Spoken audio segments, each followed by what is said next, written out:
Saya Emanuela, nurse tingkat 1, kelas A. Di sini saya ingin membuat video tugas saya, yaitu mata pelajaran KD. Dari kelompok pertama, yaitu tanda-tanda vital. Pemeriksaan tanda-tanda vital atau TTV merupakan salah satu metode pemeriksaan untuk mengetahui ada tidaknya gangguan pada fungsi tubuh dasar. Hal ini bertujuan untuk membantu dokter mendiagnosis sesuatu penyakit dan merencanakan perawatan medis yang tepat dalam pemeriksaan tanda-tanda vital. Ada 4 komponen tanda vital utama yang harus dipantau secara rutin dan seharusnya berada dalam kondisi normal, yaitu tekanan darah, denyut nadi, laju pernapasan, dan suhu tubuh. Tekanan darah normal untuk orang dewasa umumnya berada pada 120/80 mmHg dengan respirasi normal atau laju pernapasan normal sekitar 12-20 kali per menit. Sementara itu, suhu tubuh normal untuk orang dewasa adalah 36,5-37,5 derajat Celcius. Tujuannya untuk menjadi metode paling dasar yang membantu dokter untuk mendiagnosis penyakit. Selain itu, dokter juga akan lebih mudah merencanakan terapi medis yang tepat untuk pasien. Ada 4 komponen tanda vital utama yang harus dipantau secara rutin oleh tenaga kesehatan, yaitu tekanan darah, denyut nadi, laju pernapasan, dan suhu tubuh. Pertama, tekanan darah. Tekanan darah merupakan kekuatan pemompaan darah yang dilakukan oleh jantung untuk mengalirkan darah di dalam arteri atau pembuluh darah hingga ke seluruh tubuh. Pengukuran tekanan darah dilakukan dengan menggunakan tensimeter dan stetoskop. Tekanan darah normal untuk orang dewasa adalah 120/80 mmHg. Sementara pada bayi dan anak-anak, tekanan darah normal lebih rendah daripada dewasa. Tekanan darah normal dipengaruhi oleh beberapa faktor, yaitu aktivitas fisik, diet, dan usia. Maka, untuk dapat melakukan pengukuran tekanan darah dengan tepat, sebaiknya beristirahatlah dengan santai terlebih dahulu selama sekitar 15 menit sebelum pengukuran dilakukan.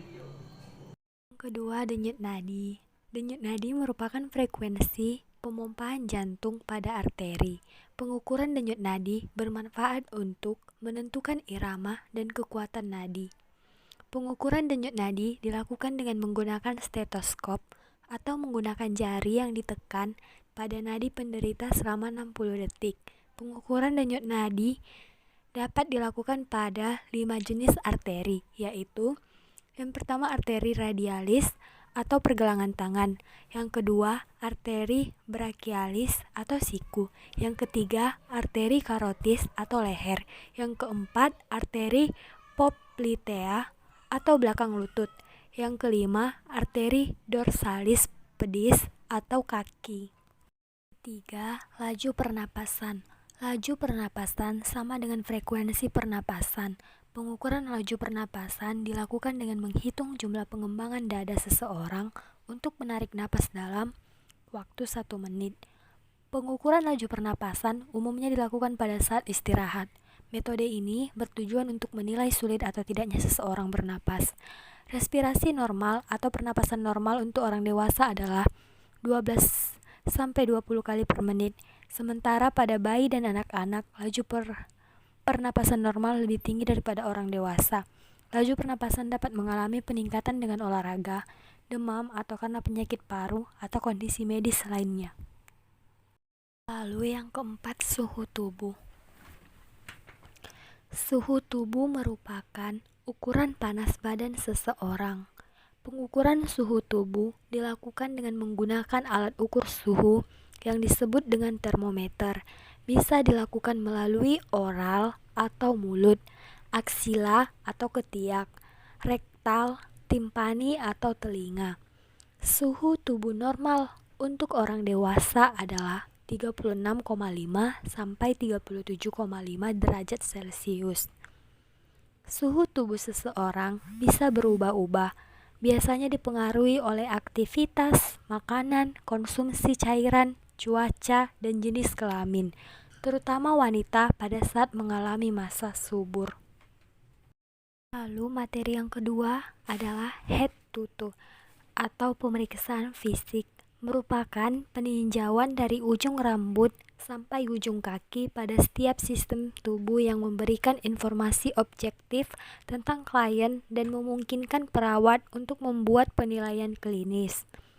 Pemeriksaan fisik adalah pemeriksaan tubuh klien secara keseluruhan atau hanya bagian tertentu yang dianggap perlu untuk memperoleh data yang sistematif dan komprehensif, memastikan atau membuktikan hasil anamnesa, menentukan masalah dan merencanakan tindakan keperawatan yang tepat bagi klien. Teknik-teknik pemeriksaan fisik yang digunakan adalah: yang pertama, inspeksi. Adalah pemeriksaan dengan menggunakan indera penglihatan, pendengaran, dan penciuman. Yang kedua, palpasi. Adalah pemeriksaan dengan menggunakan indera peraba dengan meletakkan tangan pada bagian tubuh yang dapat dijangkau tangan. Palpasi adalah teknik pemeriksaan yang menggunakan indera peraba, tangan, dan jari-jari untuk mendeterminasi ciri-ciri jaringan atau organ seperti temperatur, keelastisan, bentuk, ukuran, kelembapan, dan penonjolan. Yang ketiga, perkusi adalah pemeriksaan yang meliputi pengetukan permukaan tubuh untuk menghasilkan bunyi yang akan membantu dalam membantu penentuan densitas, lokasi, dan posisi struktur di bawahnya. Yang keempat, auskultasi adalah pemeriksaan fisik yang dilakukan dengan cara mendengarkan suara yang dihasilkan oleh tubuh, biasanya menggunakan alat yang disebut dengan stetoskop. Hal-hal yang didengarkan adalah bunyi jantung, suara nafas, dan bising usus. Tujuan pemeriksaan fisik: yang pertama, untuk mengumpulkan data dasar tentang kesehatan klien. Yang kedua, untuk menambah, mengkonfirmasi, atau menyangkal data yang diperoleh dalam riwayat keperawatan. Yang ketiga, untuk mengkonfirmasi dan mengidentifikasi diagnosa keperawatan. Yang keempat, untuk membuat penilaian klinis tentang perubahan status kesehatan klien dan penata laksanaan. Yang kelima, untuk mengevaluasi hasil fisiologis dari asuhan. Manfaat pemeriksaan fisik: yang pertama, sebagai data untuk membantu perawat dalam menegakkan diagnosa keperawatan. Yang kedua, mengetahui masalah kesehatan yang dialami klien. Yang ketiga, sebagai dasar untuk memilih intervensi keperawatan yang tepat. Yang keempat, sebagai data untuk mengevaluasi hasil dari asuhan keperawatan. Selanjutnya, materi yang ketiga ialah pengkajian keperawatan. Pengkajian adalah pemikiran dasar dari proses keperawatan yang bertujuan untuk mengumpulkan informasi atau data tentang klien agar dapat mengidentifikasi, mengenali masalah-masalah, kebutuhan kesehatan dan keperawatan klien, baik fisik, mental, sosial, dan lingkungan. Anamnesa dan pengumpulan data sekunder.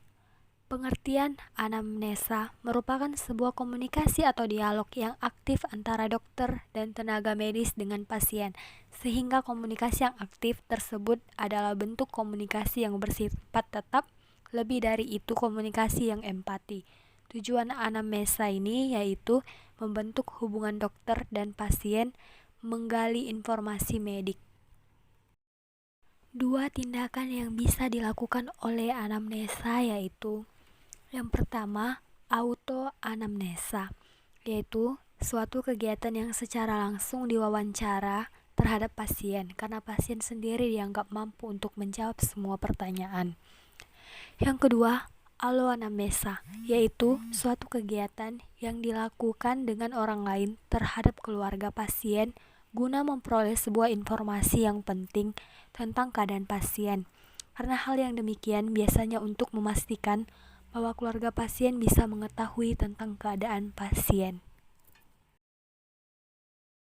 Sumber data sekunder. Sumbernya adalah keluarga, orang terdekat, dan orang lain yang tahu tentang status kesehatan klien. Selain itu, tenaga kesehatan lain seperti dokter, ahli gizi, dan laboratorium. Lalu yang keempat, pemeriksaan penunjang. Pemeriksaan penunjang merupakan penelitian perubahan yang timbul pada penyakit. Perubahan ini bisa berupa penyebab atau akibat. Pemeriksaan penunjang juga sebagai ilmu terapan yang berguna membantu petugas kesehatan dalam mendiagnosis dan mengobati pasien. Macam-macam pemeriksaan penunjang berdasarkan media yang digunakan.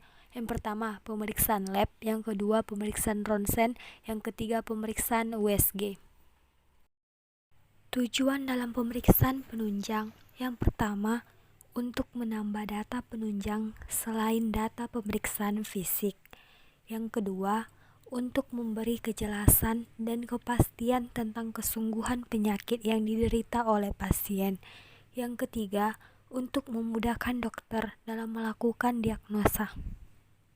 Lalu yang kelima, pengendalian infeksi dasar ialah merupakan upaya untuk memastikan perlindungan kepada setiap orang terhadap kemungkinan tertular infeksi dari sumber masyarakat umum.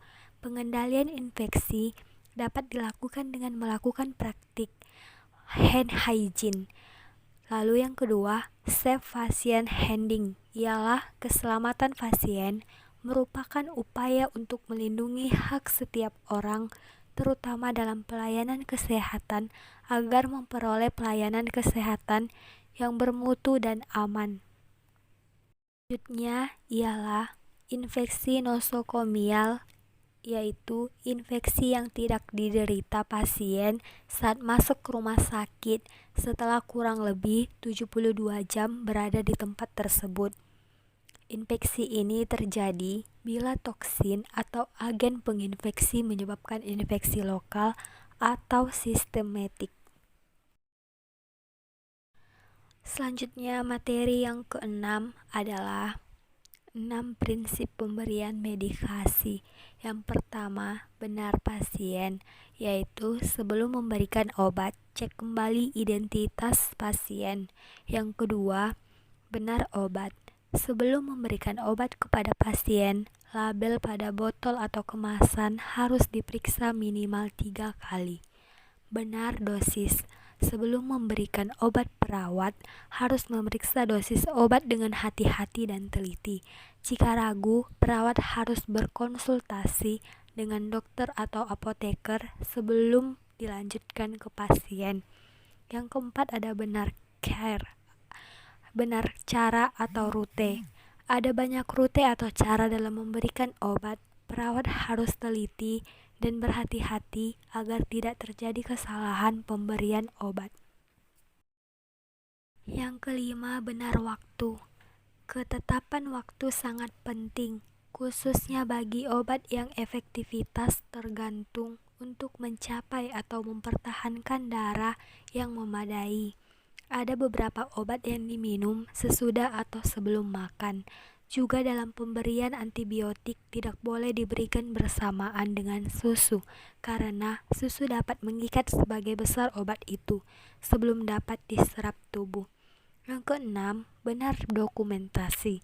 Setelah obat itu diberikan, kita harus mendokumentasikan dosis, rute, waktu, dan oleh siapa obat itu diberikan.